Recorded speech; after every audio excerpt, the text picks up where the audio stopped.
Hello, everyone, and welcome to the Tek Torrent Podcast. I am Shinji, joining you as host today, but it's not just me today.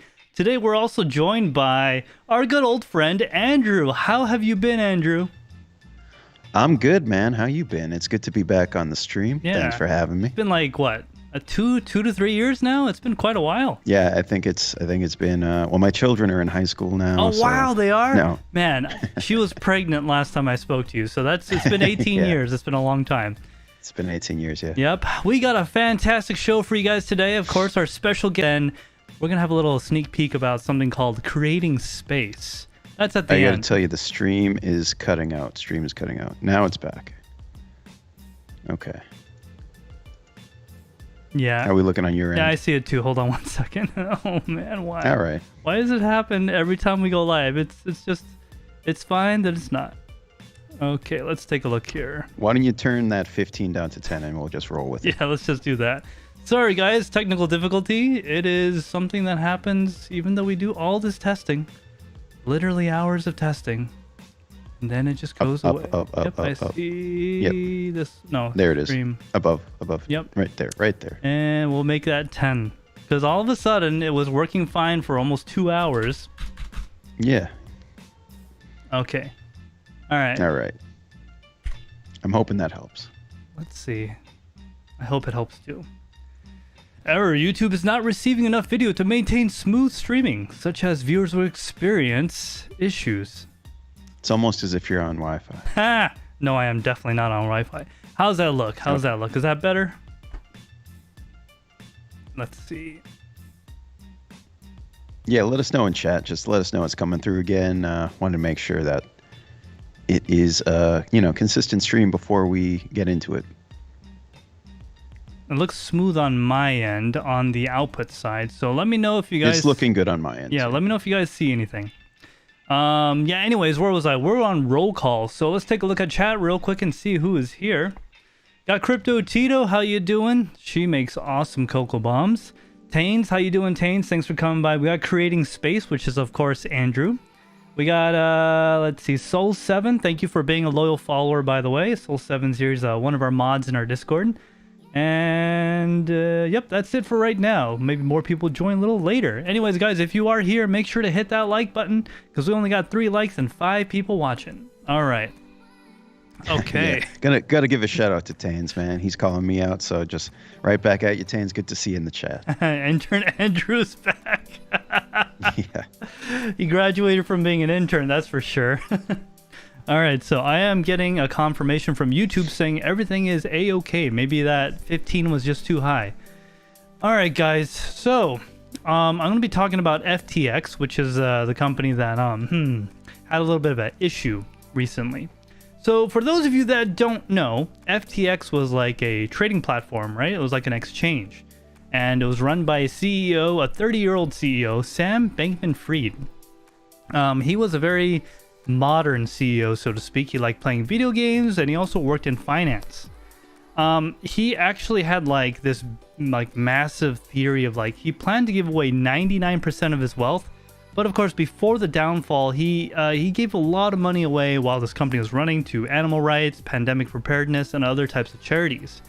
But of course, you're wondering what happened, right? So this is what happened. A couple of weeks ago, somebody leaked the balance sheet for FTX, which essentially showed that a lot of their assets were backed by the FTX token. And for those of you that don't know, the FTX token does not exist just like Bitcoin, but it's literally backed by the faith of the company. So oh yeah, here it is. I had some money close by. So you guys all recognize what this looks like, right? This is money, okay? We're Americans, we got weird orange $10 bills. This, in a sense, is basically recycled jeans, paper, and some ink. That's it. This is not worth anything more than that, but it is backed by the United States government. It's a U.S. Treasury note, okay? Federal Reserve note. And that faith of the U.S. Treasury is what gives this value, which allows me to barter between people and, countries and whatnot, right? So the FTX token is backed by the faith and trust of the FTX company, which of course is nothing. Like literally is nothing. It's just a finance company, right? So someone leaked that, and then of course the CEO, I'm gonna mess up his name, Xingpeng Zhao or whatever, the CEO of Binance, he tweeted saying that, quote, due to recent revelations that have come to light, he was going to be selling all of his FTX assets, all of his FTX tokens. And of course, what do you think is going to happen when you see something like Tim Apple goes on and says, hey, you know what? I'm selling all of my IBM stock, every single one. What do you think people are going to do, right? Because he owned a lot of it, or at least the CEO did. Well, it caused a bank run, all right? Everyone got worried and scared, just like a classic bank run. People tried to cash out. And of course, in the end, Friedman did not have enough money to cover all of these people cashing out, all these withdrawals. So all of his companies declared bankruptcy, okay? And that is like what happened in a nutshell. So you might be wondering about Mr. Bankman-Fried, right? Like, how did he get to where he is today? Well, how he started out as a CEO, his origin story, so to say, is actually quite interesting. So we know crypto's been around since 2011, basically, right? Bitcoin was $1 back then. Well, sometime around 2017-ish, around that era, he was like in finance, right? Bankman-Fried. Remember, he's only 30 today, so back then he was even younger, right? So this is how he got started. He saw a difference in crypto prices between the US and Japanese market. This is like back before 2017 in that time era. And when you have different prices in different markets, what can you do? You can do something called arbitrage. Okay, what arbitrage is buying something for a price and selling it for another. For example, if I'm a bakery, right? This is a very simple bakery thing. You buy the flour and all the stuff to make the cake, but then you sell the cake way more, or at least hopefully way more than what you paid for the ingredients and the labor. And that is how you make profit, okay? So the one thing with arbitrage is that it's never a secret, right? Eventually people find out how to do it. So he saw the price difference between the Japanese exchange market and the US exchange market. And of course, he was like, hey, I can make some money on this. Buying, the coins in Japan and selling them in the United States and going back and forth. But in order to make that work, he would need a few things. And one of those things is a company. Now, back in 2017 and in that time era, if you went to the bank and you tried to, hey, bank, I want to start a company. It's going to be called Bitcoin Finance Technologies. The bank's going to be like, yeah, I don't want to deal with you. No. So Mr. Bankman-Fried was really smart about that. And he actually, he spoke about this in a podcast last year. He tried to come up with a name that the bank employees wouldn't be suspicious about or would be all sussed out about. So he named it something pretty interesting. So he called this new company, this hedge fund, Alameda Research. So which also has an air of legitimacy, like it's kind of like official or something.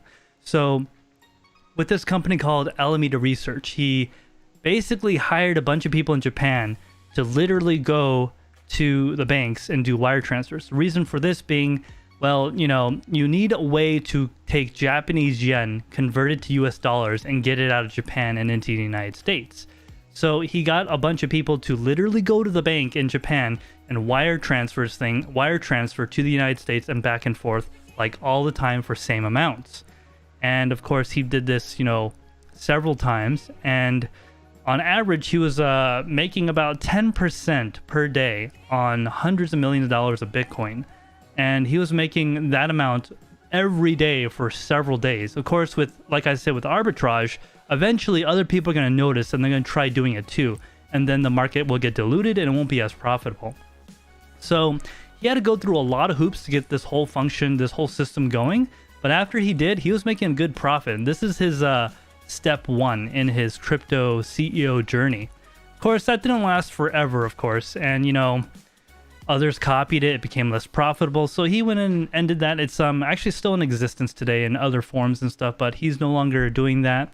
So step two, what did Bankman-Fried do? Well, step two was make cryptocurrency normal, reputable, respectful. Cryptocurrency is no longer a teenager, but it's that young adult that wears a suit that everybody wants in their company, right? So hence some of the commercials you saw in last year's Super Bowl, right? Of, remember, fortune favors the brave. Fortune favors the brave. A lot of those commercials were financed through the FTX system, the company, because it's not just FTX. There's like Binance, Coinbase, they're all kind of involved. All right. So, of course, we know what ended up happening though. So soon after that happened, we had Luna crash, right? And that was the first part. Then, of course, this recent one with FTX. That's what happens when you back your tokens with very little stuff, and then you loan money against the token that basically has no value. The company was totally propped up on it, and when that balance sheet got out and Binance found out, sold everything, and of course, all because someone spilled the beans. Now, not saying that it's because of someone's fault, but this was going to come out anyway. Stuff like this can't stay a secret. You ever heard of Enron? Yeah, some of you might be too young to know about it, but Enron basically cooked the books. They basically made their books not accurate, and that is how they got away with it for a long time. But they, of course, collapsed very badly and quickly, and that's what is happening with FTX. FTX technically still exists, but everything's on hold, everything's frozen, and they're going through bankruptcy right now.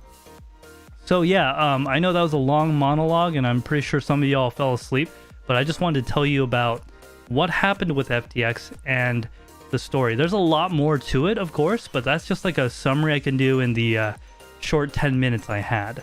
So if you guys have any questions about that, let me know in the live chat, of course. I I talked a lot about that, about what happened and how it happened. Andrew, while people are responding on live chat, what do you think about people backing their currency with nothing? I'm sorry. Could you just repeat the story real quick? Yeah. So basically, dude makes fake token. No. He tries to sell it, then rug pulls. I got it. I mean, honestly, did you know about this? It's a new idea.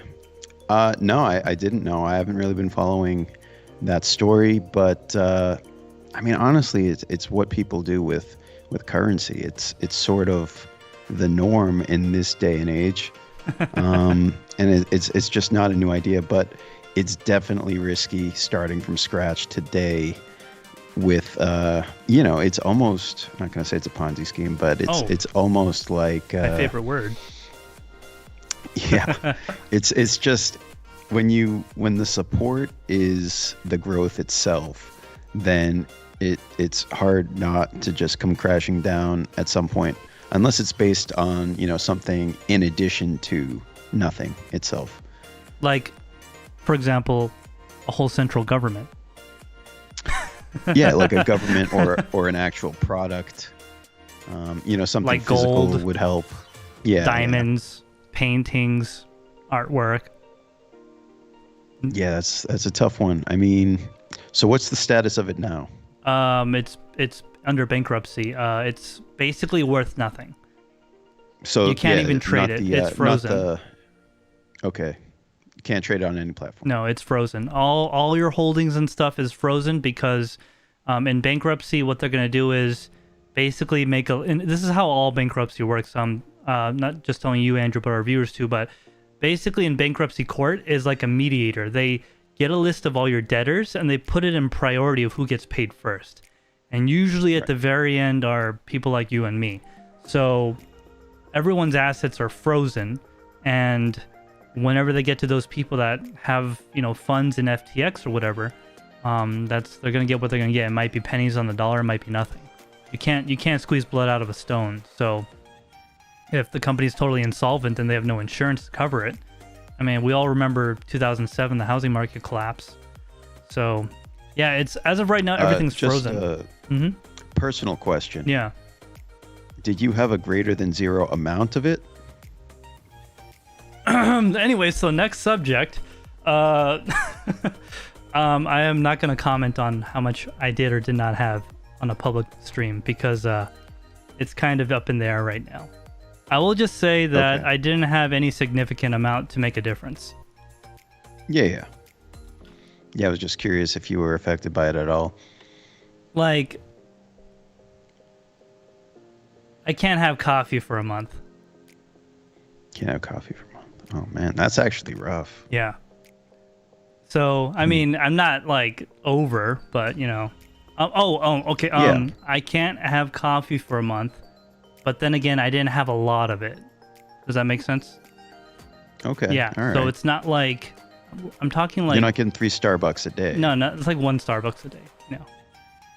Yeah. Like I'm going from my 1 in the morning, then 1 on my drive home to just maybe 1 every 2 to 3 days. Not that bad.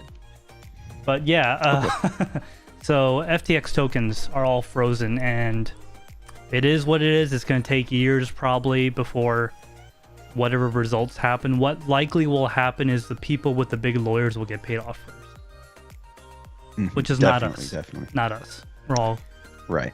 Unless we do a class. Yeah, there's a class action, I think, or something like that. But at the same time, is there like an amount of employees that you know of that this company was made up of?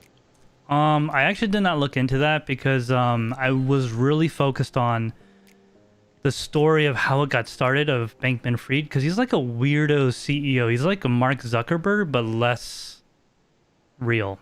If that makes any sense. Yeah. Yeah, like he basically, the hoodies, he plays video games all the time. He's very public about all that. He's not your traditional CEO. So I thought that was kind of an interesting story. I don't know how many people are in the company per se, but I'm pretty sure it was like any other finance company. Probably had like a floor or something in a building. Probably most of their people were remote. Yeah. Might have just been like an office, an empty building. Yeah, because I mean, there's not much physical work. A lot of it's just, managing the company, just the everyday finances of running a company. So realistically speaking, as the bankruptcy process goes, there really aren't many assets to liquidate. No. Most likely. Yeah, that's kind of the scary part. Essentially what happened was there was a lot of loans taken off the FTX token backing it. And then that money was spent on, payroll, whatever. Okay, it was spent on company items, and that money's gone forever. It's not like they went out and bought a bunch of gold. They don't have a vault full of gold. They don't have any assets. Yeah. Well, okay, let me rephrase that. They have a lot of assets. There is a lot of crypto in the exchange, but nowhere near enough to cover the losses of FTX. Right. I'm just reading what Soul7 said. So Soul7 says not enough twists in the Ethernet. Oh, twisted pair. I get it. Soul7 says that's why I lost everything. Yes, my house, my wife and kids, car, dog, everything gone. No, that's because you. I was gonna say bought a phone, but I'm not gonna say that. Don't do it, Soul7. Don't do it. Don't do it, because then your wife's gonna want both. Soul7 says for someone who had $155 worth of Starbucks in 3 days. Wow, you took a hit. Yeah, man, that's a big hit, man. $155 of Starbucks in 3 days? I don't know how you could even do that.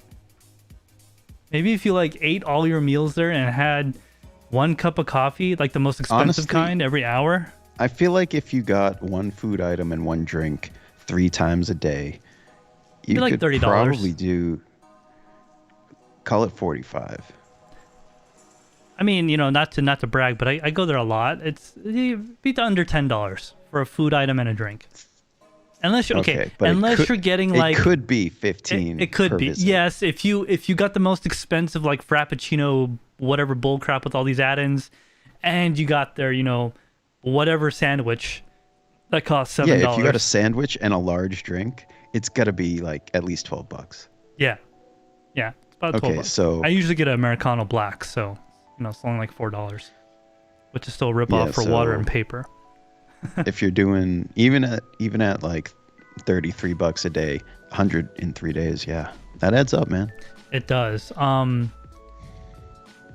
Yeah. So I mean, it's kind of like what I say is don't put all your eggs in one basket, especially on a company that's, sorry to say, run by Mr. Fried there, Bankman-Fried. He didn't, like. If Tim Apple ran the company, I might be a little more, might be a little bit more confident in it. But then again, those type of companies never make you any money. They're already big. Everyone's already in it, right? Those little companies that, remember when Facebook went public? Yeah, they've lost millions of dollars since. But, that's beside the point. You mean Meta? Oh, my bad. I'm sorry. I don't want to get canceled. Freaking Zuckerberg's got a sniper rifle aimed at my face right now. Yeah, man. But I don't know. I don't really have much to add to that. Did you have any dealings with FTX? If it's okay with me asking. No. Yeah. I did not. Honestly, I barely had anything on there.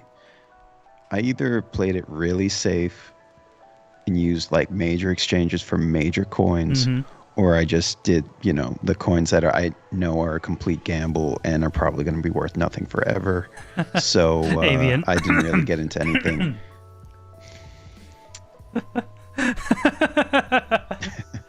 Can I talk about it? You can talk about anything. Okay.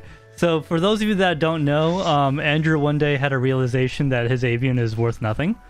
And, I might have taken it off his hands for nothing. A very small amount of money. I'm not going to say how much, but it was maybe not even enough to buy a Starbucks meal. Hey, man, I was going to say it's enough to buy a car as long as it's a Hot Wheels. But that's even better. Yeah. Wait, is it even enough to buy a Hot Wheels right now? I don't know. Are they $5, $10? I have no idea. I don't know. I hope they're not that much, because as a kid I used to try and get them all the time, and they were like $1. I don't know, a couple bucks maybe. I remember getting Hot Wheels on like garage sales, like whole lots of them for $1 a piece. Yeah. And I always picked the cars that were worth nothing. I don't know why. Just what happened, man. Anyways, guys, so if you guys have any other questions about FTX or anything like that, let us know in live chat, because we're just going to go ahead and move on to the next subject. Just really wanted to talk about it because I thought it was kind of interesting on what happened. It's really sad, it is, but it's things like this that may cause more regulation. I know that's a word that a lot of people don't like, but honestly, it might be for the better, in my opinion, personal opinion, but that's a whole nother podcast. Let me know in the comments down below if you're watching this after the fact, or in live chat if you're watching it right now, if that's something you want to hear about. So, Andrew, what's been going on with your Dark Friday? Oh, yeah, and if anyone has a topic they want to have discussed in the stream, maybe towards the end, just leave it in chat, and we'll acknowledge it, and if we have time, get around to it at the end, maybe. Yeah, any topic, anything that's in the news and stuff. Andrew and I are pretty up to date on stuff. But yeah, getting back to Black Friday shopping, honestly, man, a little disappointed this year. There didn't seem to be any deals that were like, I don't know. In the years past, it's always been like, well, that's a good enough deal to buy something I don't really need. This year, I'm not even seeing anything that worthwhile. It just seems sort of like typical sale prices for a lot of items that I don't need. So I haven't really bought too much. I saw some deals, a good amount of deals on robot vacuums. If you didn't have one already, it seemed like almost every brand had a pretty good deal. What is it? Roborock, Eufy. Wise? Is it Eufy? I didn't see any Wises on sale, but it's not to say that they aren't. And they only have the one model. Yeah. Shark and iRobot, I think they all pretty much had some promotion. Yeah, I don't know. But there were a lot. Go ahead, guys. Sorry. Yeah, there were a lot of them that were just like the ones without LiDAR rather.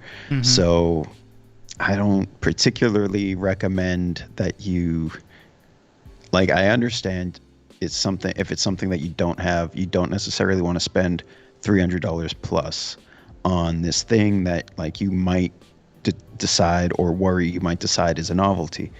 But the ones that are like $99 that don't have LiDAR, depending on your space especially, but if they just don't have LiDAR, it's not necessarily something I would recommend. It's one of those things like, if you're not going to spend the money for a better one, maybe just don't get one at all. Yeah, so I have robot vacuums myself, and I've actually had one of the very first iRobots. It was stupid. It just did the bump sensor. That's the only way it can navigate, right? That's basically what you're getting for $100.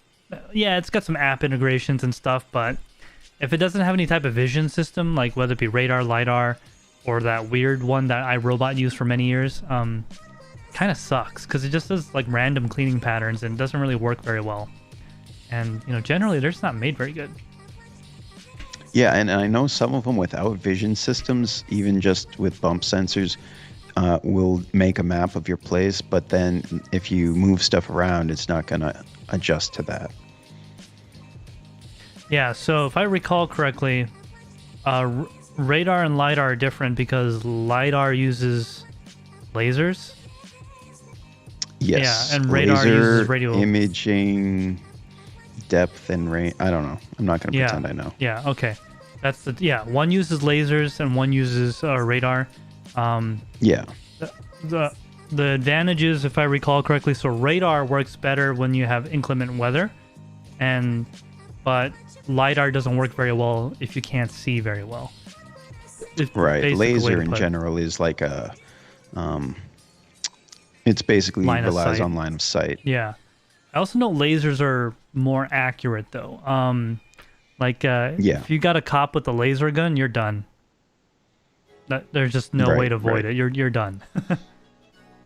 Yeah, I mean, I think it's just a more precise technology, and in terms of the vacuums, it's just basically bouncing a laser off of an object, but it does it in all directions essentially with the spinning laser on top of most of them is the way they do it.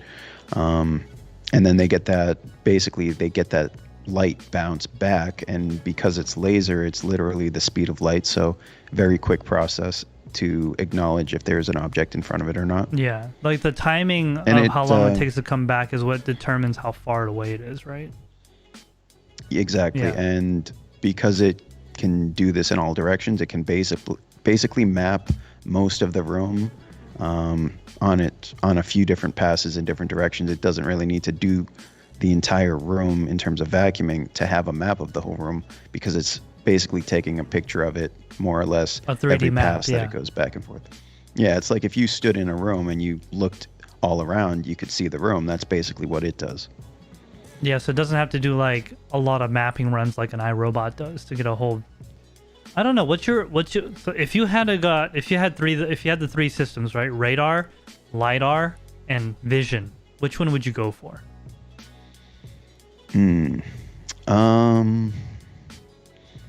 Is vision a standalone thing? Like it doesn't incorporate LiDAR as well?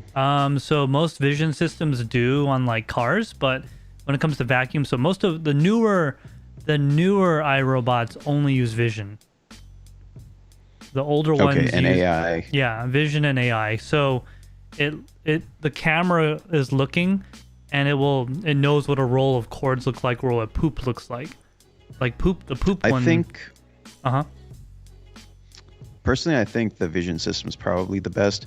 It might be a little slower on the initial map, but by the time you finish your first vacuum pass in that space anyway, it's going to be complete.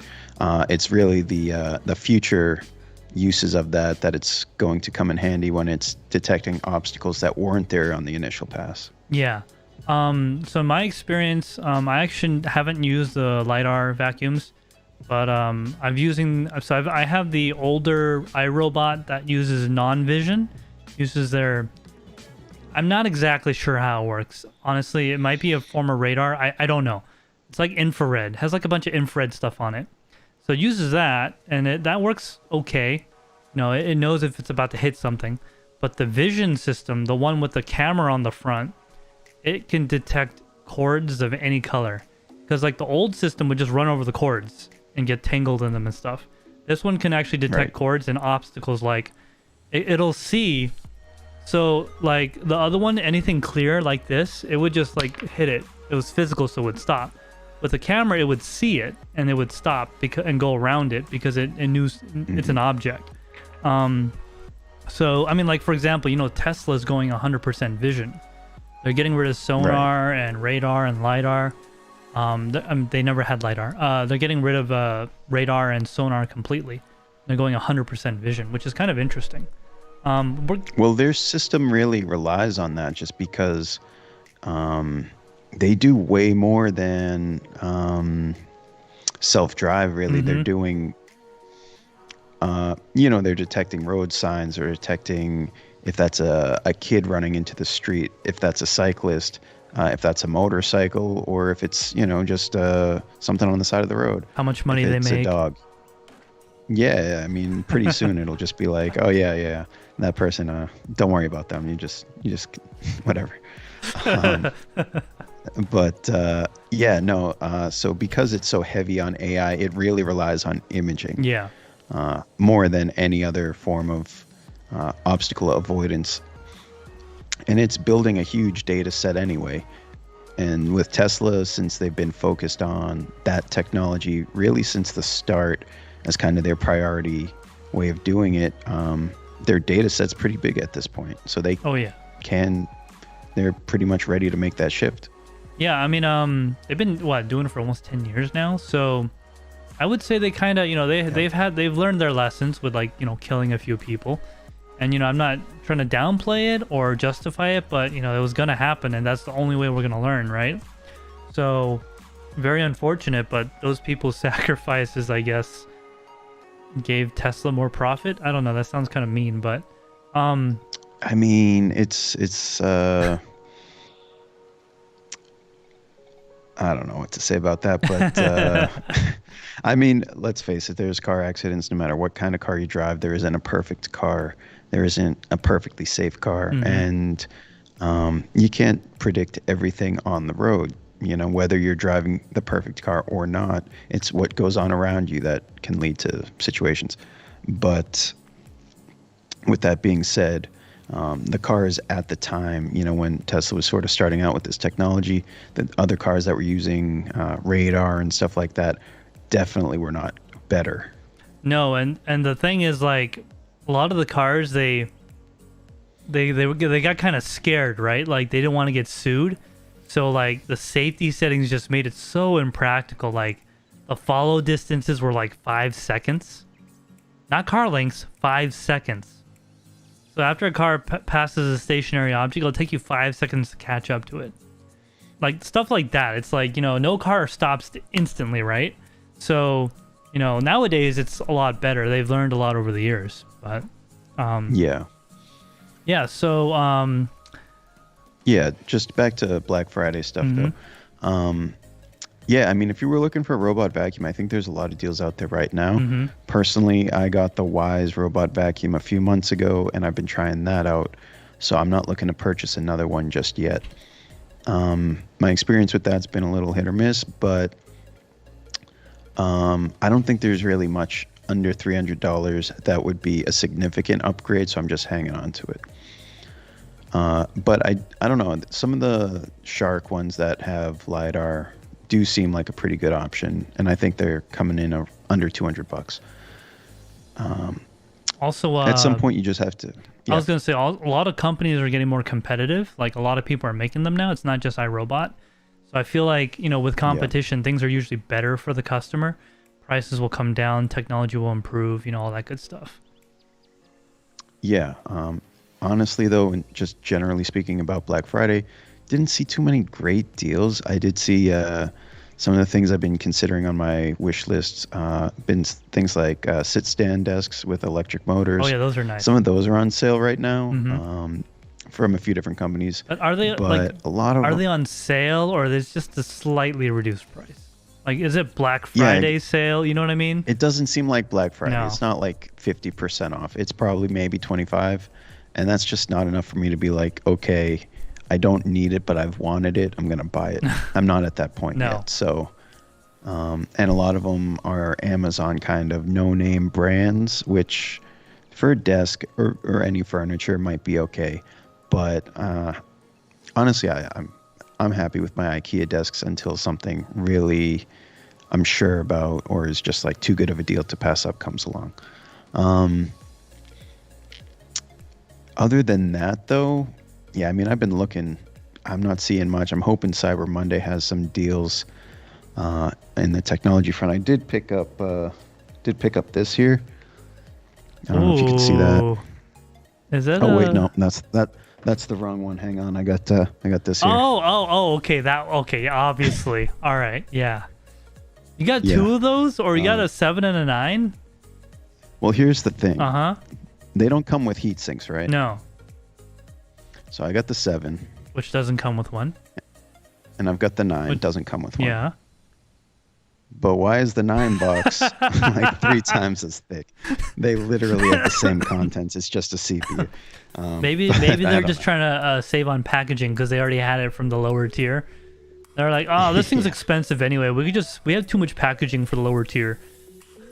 It's okay if it takes a little more space. I don't really know why, but yeah, no, I picked up a combo at Micro Center. And pretty much everyone, honestly, this year kind of surprised me because it's pretty well known that Micro Center has crazy deals on CPUs traditionally. Yeah. But it looked like you could basically get the same deals on Amazon and Newegg this year, which is awesome in my opinion. No driving. I went to Micro Center just because they were running a promotion on free DDR5 with certain Ryzen CPUs, so I wanted to pick that up. But talking about just motherboard and CPU combos, I think they were pretty much dollar for dollar on most of the online retail sites, which is really good. But overall, for Black Friday, talking just about the deal, I did get that DDR5 kit for free, and also the CPU I think was about $125 off of retail, which may be, even after Black Friday, the new normal, but I was happy to jump on it. It's the first time it's been that cheap. Interesting. I remember you and I were talking about this earlier in the week about the combo deals, essentially. So Yeah. on top, and that is exactly what we were just talking about, how basically the Black Friday deals were not deals. They were just things that would normally happen. It wasn't like anything that would like doorbuster, you know? And just to clarify, I got this CPU on a Black Friday promotion on Wednesday. Yeah, it's Black kind of Friday become week. Black Friday week. Yeah, Black Friday week. Let's see here. Soul7 says, what's with car manufacturers not letting you disable features? Example, wife Subby has the auto turn off at a stop. Subi. Oh, Subi. Subby. Subi has the auto turn off at a stop, but there's a button to disable, but you have to do it every time you start the car. Yeah, so I think that's okay. So I actually know a little bit about this. I don't really want to go too far off topic, so I'll keep it as concise as possible. So the features with the auto start stop technology. So essentially there's something called the CAF, corporate average fuel, whatever. I don't remember what it stands for. Basically it was set by the government saying your car had to have so much fuel efficiency. So what's happened is making engine technology more efficient than it is now is very expensive. So they done easy, cheap, no engineering needed things to do to make the fuel efficiency go even higher. So for example, a lot of cars don't come with a spare tire anymore. Okay. A lot of modern, nicer cars come with lithium or lithium ion batteries, cars that have start stop technology. So when you're at a light, the engine turns off. And there's some talk about how keeping the engine on saves more fuel versus starting it, but nowadays it's a lot more efficient to do that. But also it wears the engine out and the starter and all this other stuff, right? So it's kind of forced upon car manufacturers by the government, but at the same time the government wanted the car manufacturers to make more fuel efficient cars, not more annoying cars, right? So it's kind of like you can't force people to do something you want. They'll eventually find a way to kind of find a cop-out, loop around about it. Yeah, I mean, like you said, it's for efficiency, and it needs to pass the testing that they do, which essentially means they have to have it on by default each startup. I think that there might be companies that can like third-party tune that out, but it's just the reality of most fuel-injected cars today, I think. I think it's probably about 50-50, really. But yeah, that's just something, and especially with Subarus, they're not as fuel efficient as some of the other manufacturers overall, so they're using those tactics any which way they can get to get that fuel economy average up. Yeah, and on top of that, you also got to remember Subarus generally have about 100 to 300 pounds more stuff than regular front-wheel drive only cars, because they are as far as I know, there's no Subaru that is front-wheel drive. They're all wheel drive, which is different from four-wheel drive. Well, that used to be true until, as far as I know, that used to be true until they partnered with Toyota and they have the Subaru BRZ, which is rear-wheel drive. Yeah. Okay, yeah. So that's right. The BRZ, which is also the Toyota FRS. Yeah. FRS. Same thing. Scion, whatever. Yeah. So same car. The BRZ. I've actually drove the BRZ. I drove a brand new one right when it came out, like the day they were released. It was nice, and driving it is very great. It's a great driving machine, but not a great A to B machine. I'll just say that. It's not comfortable for long runs, but it's great to drive. Like, grabbing that wheel, you feel like you're really planted to the ground. It's also pretty low. But anyways, yeah, so the government and all this other stuff, you know, we kind of want people to do things that are good, but they'll always find a cheaper way to do something, right? So D-Miner says could cause an accident. Oh, hey D-Miners, how you doing? Welcome to the live stream. Welcome, man. D-Miner says could cause an accident. What if you need to move fast? Okay, so the first gen auto start technologies actually was literally what it sounded like. Was that it would literally just be a more hefty duty starting motor. There's some cars where the starting motor was also like a electrical motor. That was belt driven. That was kind of interesting. Traction motor. Yeah, it was like a traction motor. It was belt driven.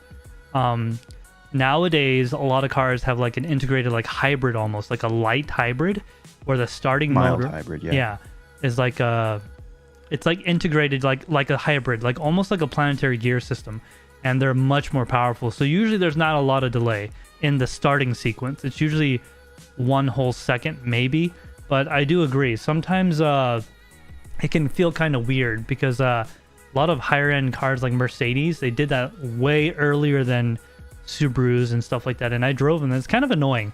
You'll never, like, when you go to a light and the engine dies, that's usually a bad thing in most cars, right? So it's kind of, it takes some getting used to.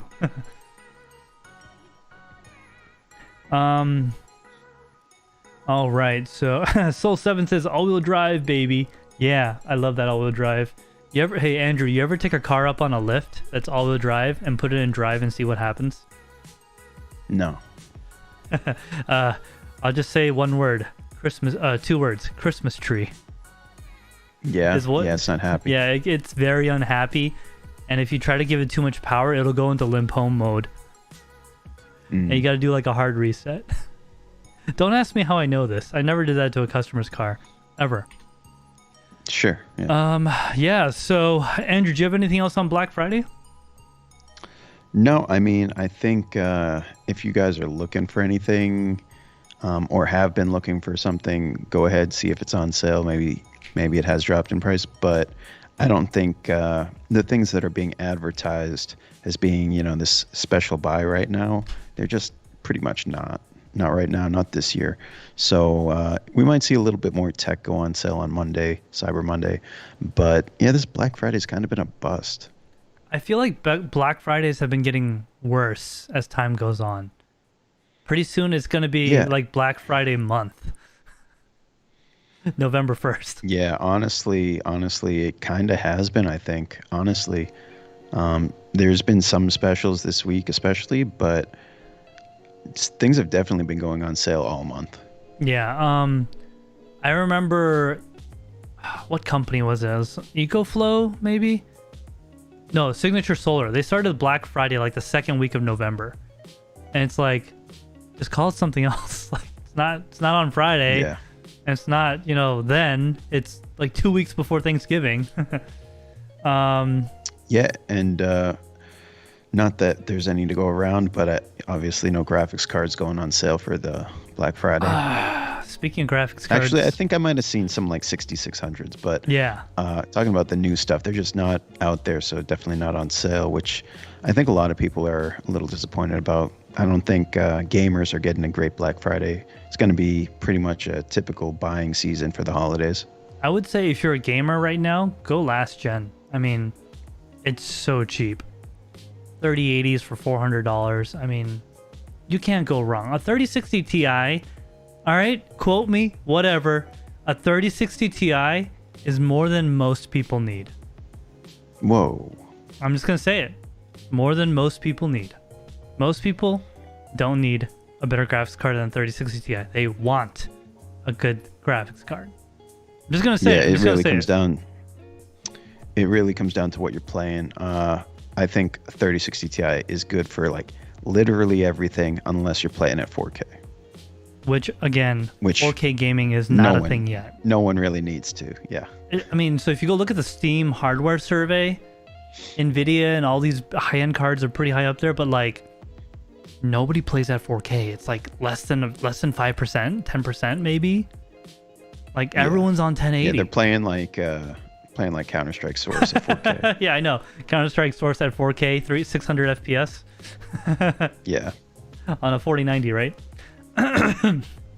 Yeah. So D Miners, he's saying some stuff in chat. Sorry, Team Red in the house. AMD December 13th. What is they releasing something? Is that their new cards? Is that coming out December 13th? Is that what's going on? December 13th. Can you just look that up real quick, Andrew?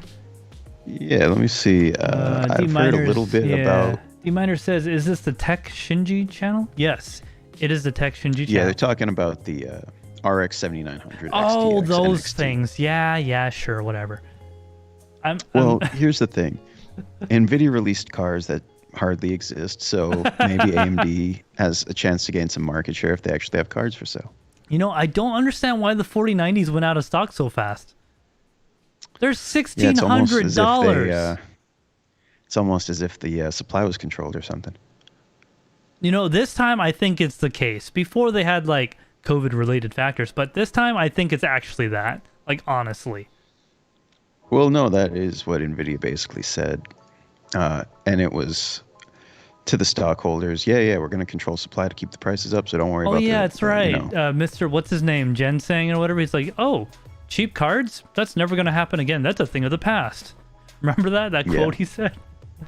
Soul7 in chat says, rips out, asterisk meaning action, rips out 3070 Ti and throws it in the trash.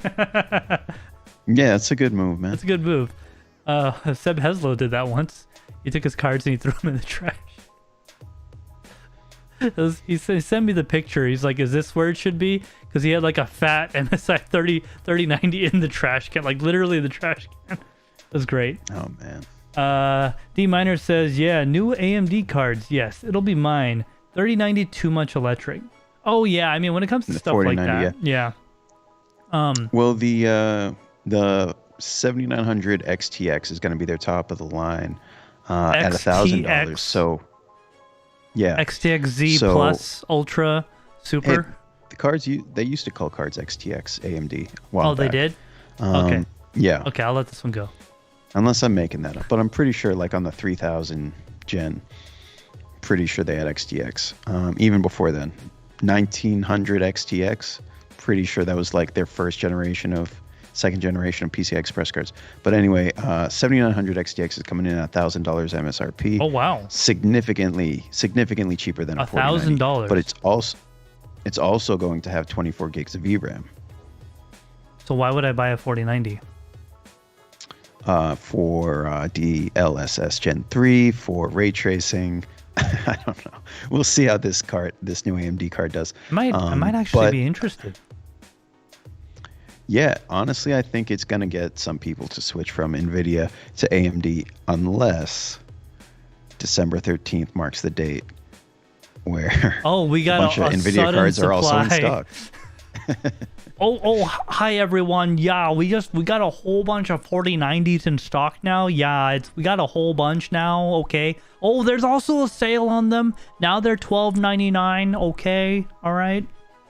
No big deal, folks. Honestly, it is exciting to see what AMD has to come out with, because it's been a while since you could really compete on the high end, but at a minimum, I think that 7900 XTX with 24 gigs is going to be, $1,000 competitive to the 4080 at the least. Yeah, 4080 is what, 1200? Price to performance. I believe so, yeah. Yeah. I think so. In my opinion, AMD is doing great. What I really want to know, okay? When are we going to get our Intel EVGA cards? Oh man, never gonna happen. I hate to say this because I really like EVGA, but graphics cards were their product. Like, Yeah. they make a good power supply. You know, it's not really theirs. It's kind of like someone else who's really good at power supplies makes the power supplies. Oh, what the hell is that company? SunPower? Well, they use a couple different. Man, it's something Superflower. Superflower. That's right. But they do have other brands that make different lens. Like the gold is different than the titanium, etc. But yeah, unfortunately, like the graphics cards, I'm sure were responsible for most of their revenue. So yeah, at this point, it's like their whole business is going to be hugely changed, and they're going to have a lot less spending money. It's the way I look at it. So I hope they can develop some new things that are worth buying and grow their business into a new market. But you know, otherwise they're just going to shrink up. Yeah. What are they going to do? Make cases? Like cases that are way too expensive and weird that no one's going to buy? Well, you've seen my weird EVGA case. Oh my god, that thing is humongous. That giant thing on the floor, yeah. That thing is so heavy. Like okay, so when I went to Andrew's house to help him with stuff, there's this case on the floor that literally looks like a TV. Like it looks like a TV, like an old tube TV, and it's huge. Is that an EVGA? That was an EVGA case. Yeah. That's a DG83. Yeah, whatever. It's a pretty big case. I remember like looking inside of it. I'm like, dude, there's like no space in here. For how big the case is, there's like not that much space. It's all like hard drives and stuff like that. Yeah, I mean, it's from a different period of time. Yeah. People, I don't know, even back then, it was never a popular case. They just kind of made something unique, not necessarily desirable. Yeah, actually, there's something in chat here. I want to, Tane said it. So, Soul7, yes, AMD is supposed to be RDNA 3. Yeah, they're this, it's AMD is the company, RDNA 3 is the product line, or the chipset architecture rather. The architecture. Yep. So Tane said something I want to talk about a little bit before we get into the ending portion because we're getting kind of long here. Tane said AMD GPUs are moving over the chiplet design, allows it to be cheaper and better.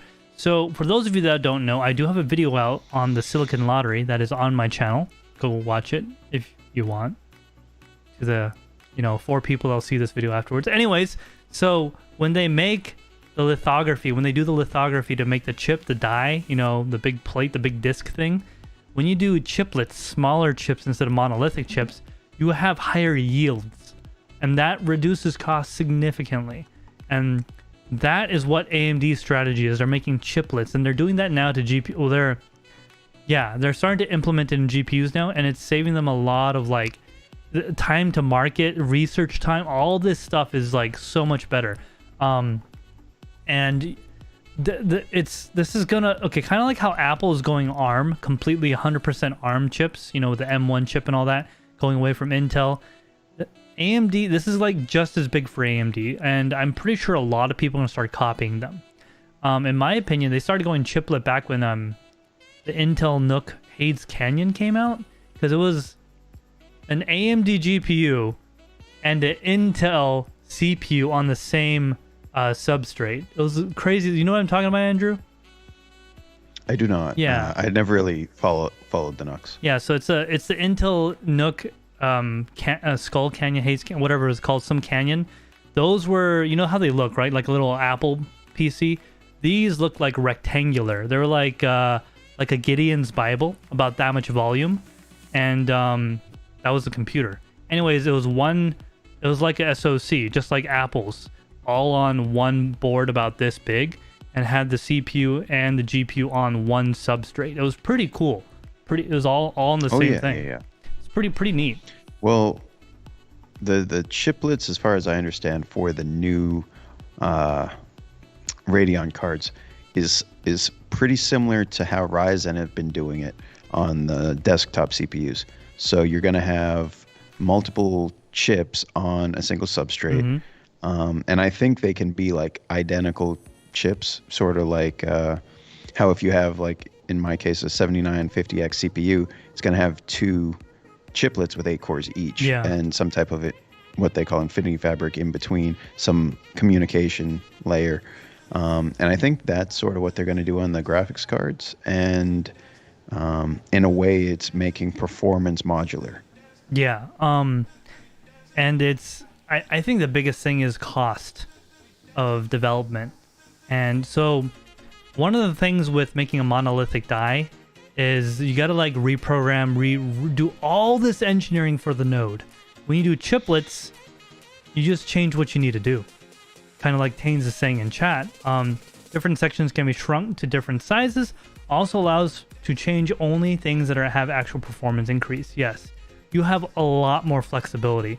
And you can change things out, so to speak, just like Andrew was saying with like Infinity Fabric. It's really amazing. It really is. I think we're going to go back to monolithic die eventually, in my personal opinion. But right now, the cost factor is so good with this design that I think it's going to be a good future for a couple of years. Yeah, I mean, it sounds sort of reminiscent, but not. Yeah. About like in the olden days, the dual GPU graphics cards, but instead of two different, complete different substrates on different parts of the board, or on, in some cases, even two separate boards connected, they're very close together for high-speed data transmission. Should be much more efficient and closer to, I mean, ultimately you'd want a 2x performance on if you were doubling chips, but pretty close to that versus some lossy, high latency mechanism. Yeah, and I mean, hey, kudos to AMD for figuring it out. Usually when you separate chips, no matter what you do, you have a lot of latency and issues, and they somehow figured it out with the Infinity Fabric.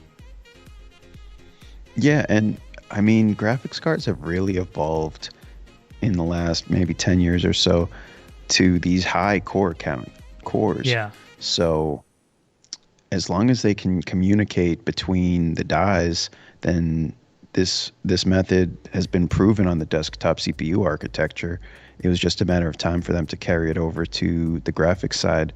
And I mean, honestly, I think if AMD had a little bit more money in R&D, yeah, like if they had NVIDIA's budget, I think they'd be doing crazy things. But I'm hoping this generation of graphics cards helps them on the revenue side to get that next generation after this one even further along to be competitive with NVIDIA on the high end. Can you imagine the day we get an AMD GPU, whatever you want to call it, the 8960 XT, okay, whatever, right? It comes out, but before that, NVIDIA launches the 5090 Ti, right? $2,000, this much performance. Then AMD releases their version, $100 less, and it's more powerful and takes less energy. Yeah, let's see, what would we call it? Let's call it the, I don't know, like the Threadripper equivalent, but on a graphics card with just like a ton of core power. Do we want to stay with like tapping and threads? So how about I can't think of any machinist terms that are cool. I mean, it could be like a render ripper. A render ripper? Thread? Frame ripper? A frame ripper? Frame ripper. That actually sounds like something they would come up with. Because it like bounces off the VSync limit, so you're like ripping frames. Yeah, it's literally ripping them out into the space. It goes out into, it gets hit by free particles from the sun and they disappear. Let's take a look at chat real quick and then we'll get into the ending portion of the stream. Soul7 says this one, Silicon Lottery and bidding explained with cookies. Yes, that one, guys, that exact one. Soul7 says Infinity Fabric, wouldn't that be the graphene sheets they recently discovered? No, not exactly. So graphene has not been used in this. As far as I know, they're gold. Maybe they're graphene. I don't think so. I think they're gold, like very pure, very low, what's it called, resistance gold. Because like if you look at the Infinity Fabric, like the wires is really thin. It's a bunch of thin wires going everywhere. D-Miner says improved performance and runs less watts. Yeah, hopefully that's the case. Hopefully, I really hope so. Soul7, thank you for linking the video. That is probably it. That is it, guys. That is it. Andrew, do you have anything else to say on like Black Friday? Stuff about the new chips coming out and things like that before we get into the ending portion? No, I mean, I'm glad they brought that up though, because it is an exciting time to be getting hardware on the high end, but it's nice that the generational leap is so huge that we should get a ton of power trickling down to the mid and low range cards. Yeah, it's kind of like the trickle down effect of stuff, I guess. It's eventually going to come down there. And okay, for example, a 3060 Ti is roughly the same equivalent in performance of a 1070. Okay, so let's just think about that. In only two and a half generations, right? Actually, I think it's better than that. Roughly. So it's not as good as a 1070 Ti. It's like in between. It's like more on the 1070 Ti range, but it's not as good. But are we talking about gaming? Yeah, gaming. Okay. Yeah. But then you say you want to do ray tracing, and the 10 series doesn't really support ray tracing. And most new games do. Okay, fine. So I would just say it's probably rasterization. more comparable to like comparable to like a 2070 in actual frame rate. Frame rate, yeah. It's in rasterization, they're almost the same. So I think it's like a really amazing how technology is getting better, essentially. Less power, more performance, and that's just the name of the game. But Moore's Law is dead, according to NVIDIA, so... Well, like you said, 3060 Ti is like pretty much a really good card for 90% of gamers. Yeah.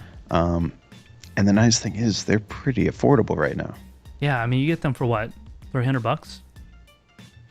Yeah, it's like you can get a 3060 Ti if you want to play games on PC. It's not like a year ago. It was like if you want to play games and you have a tight budget, let's say, you're probably going to have to stick with a console because graphics cards just don't exist at a budget price.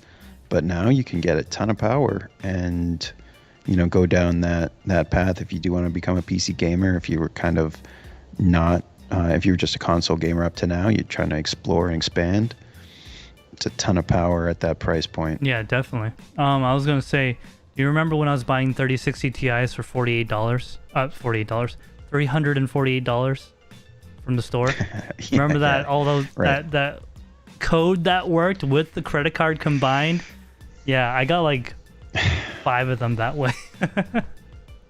Yeah, man, I gotta envy a state without sales tax. Yeah, it is. When you get expensive, like me and Andrew were talking about this the other day about cars.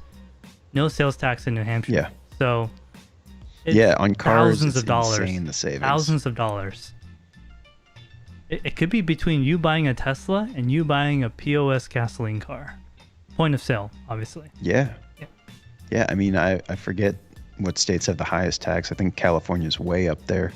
I think New York's But yeah, pretty high I think too. we're talking like, New York, I think we're talking like 10%. Oh my God, 10%? So if my car costs $40,000, it's $44,000. Oh man. Yeah, that goes a long way. Yeah, dude, that's like 1 year's worth of gas. Yeah. At least that's not even on a very efficient car. No. All right, guys. So, Andrew, do you have anything else for tonight?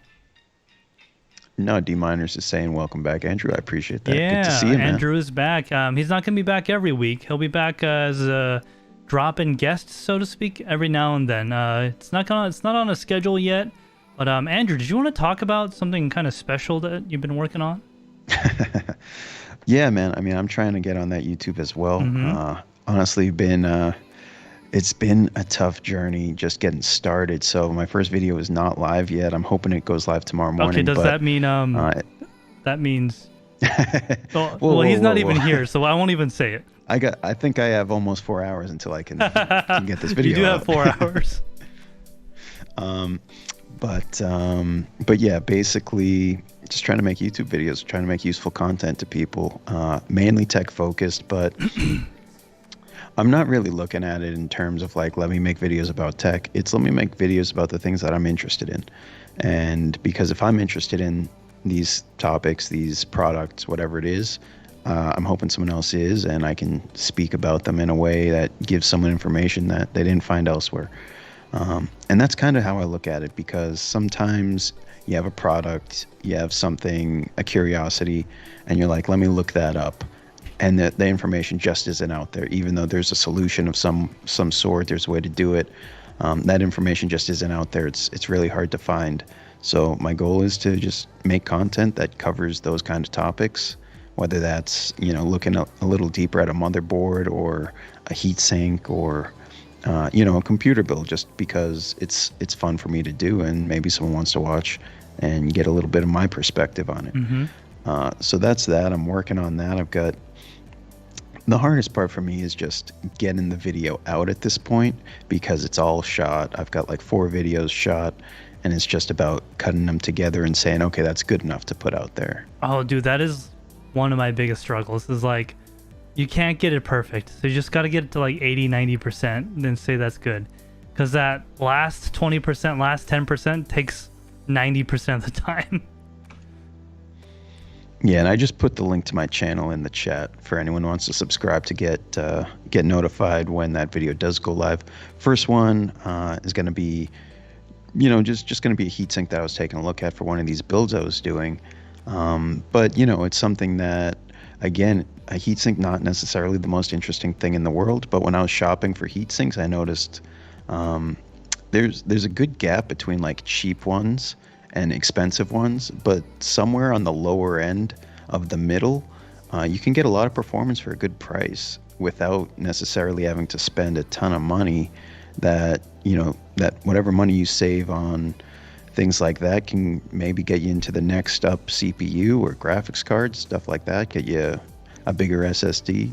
When you're trying to stick to a budget, where you're going to cut a corner is one thing, but speaking more in the sense of, here's a cheap thing and you're not going to feel like you cut a corner. Mm-hmm.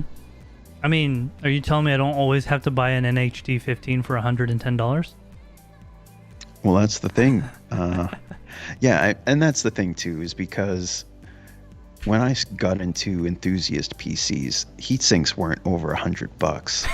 That's like as much as some CPUs. If you're doing a low end build, it's definitely the price of like, you can get 1 terabyte SSDs for less than that now. Yeah, like I was so surprised how cheap SSDs have gotten. Yeah, even like the lower end 2 terabytes are around that price at this point. Yeah, they're like $120, which is like insane. No DRAM cache, of course, but yeah, but I mean, if it's the difference between a secondary game drive or a giant heatsink, what's game more drive. usable? Yeah, because unless you're doing some crazy overclocking, even the high-end chips you can kind of tweak to do well with a smaller heatsink. You don't need this crazy thing. Exactly. Just want to read chat real quick. Soul7 says, I chose a $2,000 phone instead of a CPU and RAM upgrade. Yeah, Soul7, didn't you get that foldy phone? I wonder if did he? You probably got like a deal on it over 2 years or something. I'm hoping, at least. Hope you didn't pay full retail price. That's just insane. I'm thinking about getting one used like in 2 years, just to kind of give it a try. One of my friends has a foldy phone, and he says he really likes it because it's like having something that's in this form factor, okay, but can be double the size, so you can like really look at it and do stuff on it. Yeah, it's interesting. It's also super expensive. Yeah, but here's the thing: if it's actually better to use, I think it will just end up becoming mainstream. It's something that, if it's more efficient and you can get more done, eventually people will want it. But personally, I'm not really like big on phones. I just, I know that's a little different because, like, if we're talking about iPhones, for instance, they come out with a new one every so often, and it's not that much different than the old one. Nope. But that one that we're talking about, the, I don't know what it's called. Is it the Z Flip? Do you know what it's called? The Fold, whatever. The Z Flip. Sure, yeah, one of those, whatever it is. It's drastically different. It's a huge, it's a feature that doesn't exist elsewhere. So it has its own demand for that reason. So I don't know. It's not necessarily, without using it myself, I don't know if I'd benefit from it. I do kind of hate the typical phone form factor, though. So the Z Fold, you can get a Black Friday deal for $600. No. Yeah, and then pay like $200 a month for the next 12 months. There's like a contract. No, I don't know. Never mind. Yeah. They make it so hard to just find out the damn price of the phone. Is that something you'd consider? They're probably not telling you because it's not on sale. It's called the Galaxy Z Fold 4. So I guess they're on the 4th rendition.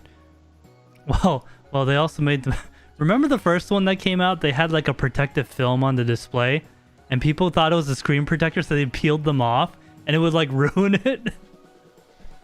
Oh yeah, you remember that was crazy.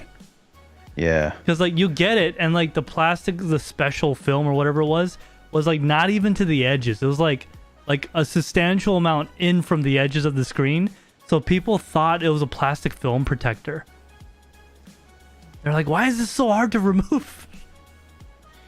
That's scary. Yeah, though. you would take it off, and basically, it would lose all of its frontal protection. So, everything you touched, everything you did, it would like all the wires would be exposed. The capacitive layer and everything was exposed, and it would just malfunction and stop working. Which one are you getting? Soul 7? I'm trying to think. Tell me, Soul 7. Tell me in chat which one you're getting, because I'm kind of curious. Go ahead. I'm trying to think of like anything similar that's come out that's like that different in an industry that's sort of where everything else is kind of similar.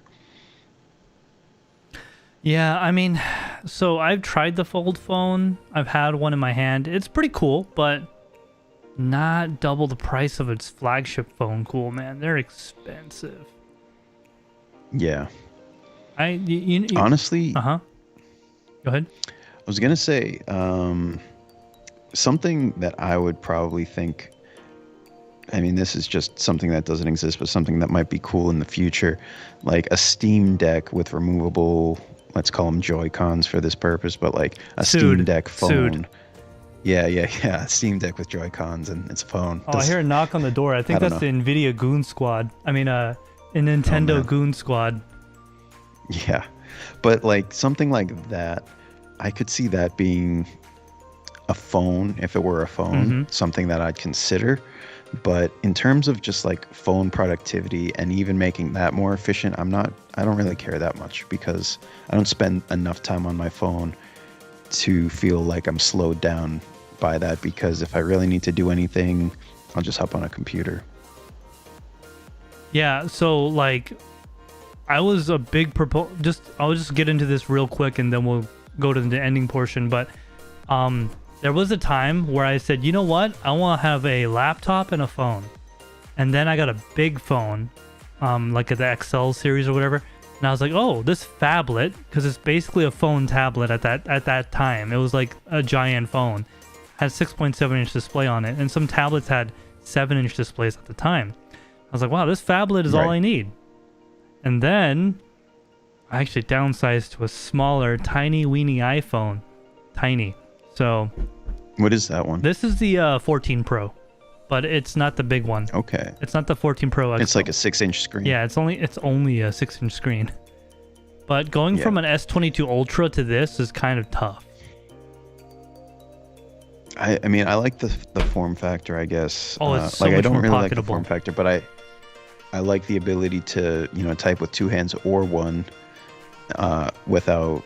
If one hand's busy, I can still kind of get a message out there. Doing the horrendous thumb reach to the top because you can't get to it. Oh yeah, exactly. You know what I'm talking about? Doing this. Yeah. Right. Let's take a look at chat real quick. Who's Kenny Rogers? Is this? Wait, hold on. Is this safe for public talking? I mean, it sounds like a musician. Yeah. I don't know. Maybe I don't know. Okay, it could be. I'm just gonna. I'm gonna look it up real quick. I don't know who that is. I'm gonna make sure. I don't understand the reference, so it might be a reference to a song. It might be a reference to something that looks happened. like I don't a know. musician. Right. That died in 2020, unfortunately. I mean, I don't know the context, but. Well, anyways, Fixation 500 says Kenny Rogers knew how to fold him. Yep. I'm just gonna Doesn't sound, assume that has something to do with music, and I just don't know anything about it. Soul7 says, of course, the Fixation 500 would jump in at that moment. Because he knows how to fold them, right? Yeah. Anyways, guys, yeah, so that's all we got really to talk about. We're over an hour now into the stream. Thank you to everyone that joined us. So, Andrew, you got that new channel going. He already linked it in live chat. I will hope that you all subscribe, because we are actually on good terms. Don't worry. He's not mad. He's not leaving. This isn't a... Never mind. This isn't something else. I'm not going to name anything, actually. It's not a different situation. Everything is fine between us. Don't think any of that. We're actually going to potentially do some collaborations in the future. The door is open, and me and Andrew talk all the time. He's actually my therapist, so, you know, kind of, you know, talk to him a lot. So... Yeah, I mean, I think just a lot of growth in our own lives, separate channel goals, and, you know, just like to bounce ideas off each other, and I think we're both kind of getting into a groove with where we want to be, and to get to that next chapter where we're pushing out some more content. Yeah, totally. I mean, not only that, it's like we both have like very unique views on things, which definitely like two different channels will definitely benefit from, because I know at least like when I work with you, you have a lot of patience. A lot of patience, which is great, because I'm horrible. I appreciate you saying that, because I felt very impatient. No, like you would like make your own like like you do that a lot, but you know, you stuck through it, and you helped me learn a lot, at least. I don't know if you learned anything from me, but I learned a lot from you. And almost a year and a half we've been working together now, right? It feels like longer, but yeah. No, it'll be 2 years this February. Okay. Remember the first? Right. Yeah, remember when I was... hired you for the first job? Yeah, I was thinking about that because of Black Friday coming up. So I was like, when was that? So yeah, it was in February of 2020. No, 2021, because COVID was still a thing. Yeah. Oh, okay. Dude, I have that video still too. It hasn't been full. I'm gonna give that to somebody and let them chew on it. All right, see how that goes. Let's take a look at chat room. We got. Yeah, go ahead, Andrew. Yeah, I was gonna say chat. Yeah, no, go ahead, read it. We got Yashnik saying, "I love you, Andrew. Appreciate it, man. Good to see you. Good to see you. I hope to see you around." What else we got? We got. Soul7 says, OMG, TekShinji will be made fun of by the Fixation 500. I'm sure when I get back into Discord, there's going to be a whole bunch of memes waiting for me. I just know it. Yeah, some Kenny Rogers GIFs. I don't know. I have no idea who that guy is. I'm sorry. He sounds really familiar. He does. When you say Kenny Rogers, I feel the same way. Like he sounds very familiar, but I'm like... Not Mr. Rogers. But I don't understand the context of the presumed joke. I'm sure it's like some kind of like broken country song about sadness about folding it. I don't know. See, I was thinking something else. Oh, wait a second. What? Oh, wait a second. Okay. Is it safe for YouTube? I'm pretty sure. I think. Okay. I think it's just the lyrics to one of his songs. Oh, okay. I'll have to look it up later. Yashnik, thank you for coming by the stream, man. You do a ton of hard work in the background. I really appreciate you, man. I don't know if I've told you this, but I want it to be public record for all whatever amount of people are watching, because it keeps changing. Oh, we're at 11 now all of a sudden. Yeah. Are we? Yeah. We better stay on. It seems like we better stay. Yeah, we better stay on, right? Can't end it. Everyone comes at the end, which is fine. Yeah. I mean, I wish they'd just like throw a topic in the chat that we could, you know. Oh yeah, if people want to talk, we'll talk. But yeah, Yashnik, you do a lot of hard work to do those poker tournaments, and we really appreciate you, man. Speaking of which, guys, there's gonna be another one next month, so make sure you get signed up. Lewis Owens says yes. I'm not sure what is. Did I miss something in live chat here? Oh, Soul7 says. Unfortunately, it's. Soul7 says. Yeah, young I think he was agreeing days. with the young people these days. Fixation 500. Shun on Shinji not knowing Kenny. Hey, look, I probably know him. I just don't understand what it's related to. Probably what's going on. D Minor says Kenny was the man. Okay, yeah, okay. I'm definitely gonna have to do some research after this. Yeah, Yeah, anyways, if you don't know, guys, Yoshnik does a lot of hard work. He's a Aeon pool tech. He does a lot of hard work in the background. I can't even imagine how much herding of cats he has to do to get all this to work. So we really do appreciate you, man. I love you a lot. Especially when you sit in that chair that you never sit in. Andrew, you got anything else? No, I'm pretty good. It was good to be back on tonight and good to see everyone in chat. Yeah. All right, guys. Well, that's going to be it for this week, guys. Remember, we'll be on the same bad time, same bad channel, next week, 7 p.m. Eastern Standard Time. Thank you for everyone that joined us today, and we'll see you in the next one. Take care, everyone.